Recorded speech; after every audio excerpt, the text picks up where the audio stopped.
The Grammys is the most prestigious award show in music, and every year the best musical artists in the world come together to see who will come out on top. But with all things involving celebrities, tons of scandalous things take place at the show that we will be covering in this list. And at number 10, Justin Timberlake. After the infamous Nipplegate scandal involving Justin Timberlake and Janet Jackson at the Super Bowl, the pair were in very hot water with the public.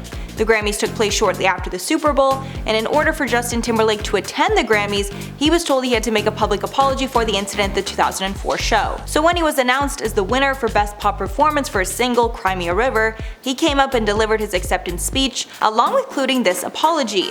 During his speech, he said, quote, "I know it's been a rough week on everybody. What occurred was unintentional, completely regrettable, and I apologize if you guys are offended." However, this caused some people to wonder why Janet Jackson was not at the Grammys. Apparently, she was asked to apologize by the Grammys, but she refused, so she was not able to attend the show. And at number 9, Will Smith. In 1989, Will Smith and his collaborator DJ Jazzy Jeff boycotted the Grammy Awards because the category of Best Rap Performance was not going to be put on TV. This felt like a slap in the face to Will because it seemed like the Grammys did not care about rap music. He then did an interview with Entertainment Tonight where he explained that he had no issues with the Grammys as an organization, but he just wanted to make it clear that he didn't agree with their decision regarding the rap category. But shockingly, even though he didn't attend the awards, he and DJ Jazzy Jeff still won the Best Rap Performance for their hit, Parents Just Don't Understand.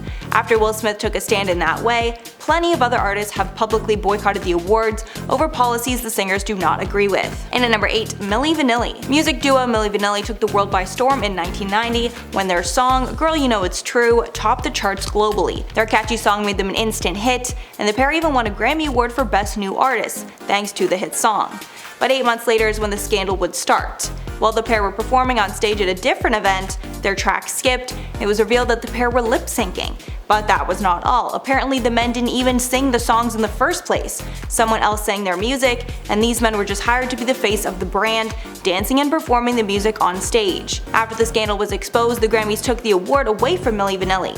They were the first artists ever to have their award taken away from them. And at number 7, Eminem. If you guys aren't familiar with Eminem, his lyrics are very controversial. He frequently uses slurs in his music, specifically against the LGBT community. In 2001, Eminem received backlash from the community for homophobic lyrics on his album, the Marshall Mathers LP. In the midst of the backlash, it was announced that he would be performing at the 2001 Grammy Awards. The GLAAD organization then held a protest against the decision and called out the Grammys for giving his words a platform. In response to all the backlash, Eminem made a statement by performing his hit song Stan with Elton John, who was of course openly gay. At the end of their performance, the pair hugged it out, and then Eminem flipped off the Grammy audience. And at number 6, Andre 3000. After Outkast won the Album of the Year award at the 2004 Grammys for Speakerboxx / The Love Below, the group's lead singer Andre 3000 closed out the show with a performance of their hit song, Hey Ya. But the performance was a little different than usual, because he sang while wearing a Native American themed costume that ended up offending the Native American viewers. They believed there was a clear double standard, and the performance would not have happened if the performance was emulating another community. After the performance got backlash from the Native community, CBS apologized on behalf of the group for their choice of clothes. Halfway number 5, Chris Brown. One of the worst scandals ever was back in 2009 when Chris Brown brutally Rihanna. You might not have known this, but this event is actually connected to the Grammys. The night before the Grammys, there's always a prestigious party thrown called the Clive Davis Grammy Pre-Party. The night before the 2009 show, Chris Brown and Rihanna attended the party together, but unfortunately only hours after they left is when the terrible incident occurred in the car where they were driving back from the party. The next day, shocking headlines revealed what happened, and it completely overshadowed the awards themselves. Neither one of the pair showed up at the show because they obviously had more important things to deal with, but it definitely changed the tone of the show. And at number 4, Whitney Houston. This is sadly another tragedy that was linked to the annual Clive Davis Grammy party, held the night before the Grammys. After the 2012 party, Whitney Houston went back to her room at the Beverly Hills Hotel and unexpectedly passed away. Her passing not only made headlines the day of the show, but it drastically shifted the tone of the event. During the show's In Memoriam segment, for artists who had passed away that year, Jennifer Hudson took to the stage and performed Houston's classic hit, I Will Always Love You. Hudson ended the performance by saying, quote, "Whitney, we will always love you."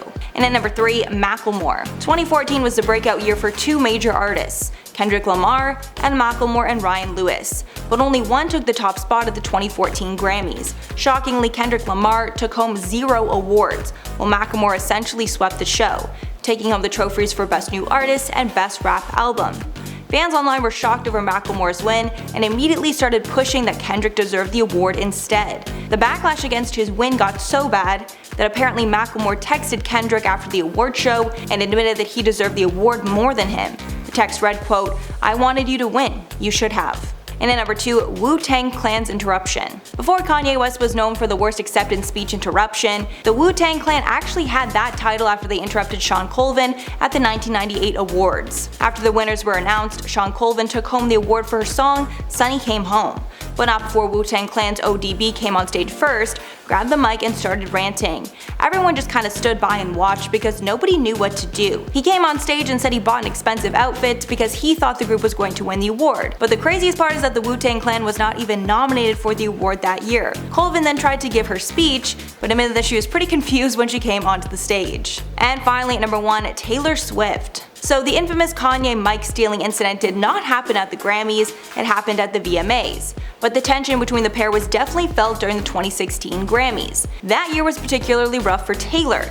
She was branded a snake by Kim and Kanye, and everyone thought she was a liar after Kim revealed that Kanye asked Taylor about some of the lyrics for her song Famous. Then when Taylor went on stage to accept her award for the Album of the Year at the Grammys, she made sure to take a dig at Kanye during her speech. She said, quote, "There will be people along the way that try to undercut your success or take credit for your accomplishments or your fame."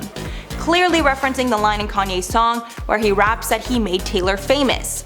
Taylor's BFF Selena Gomez looked on lovingly from the crowd, so proud of her friend. So that's all for the list, let me know your thoughts below. But before I go, I'm going to shout out comments from part 5 of celebrities that look unrecognizable. Don Wilson said, "Thank you and your team for all the entertaining content on all of your channels."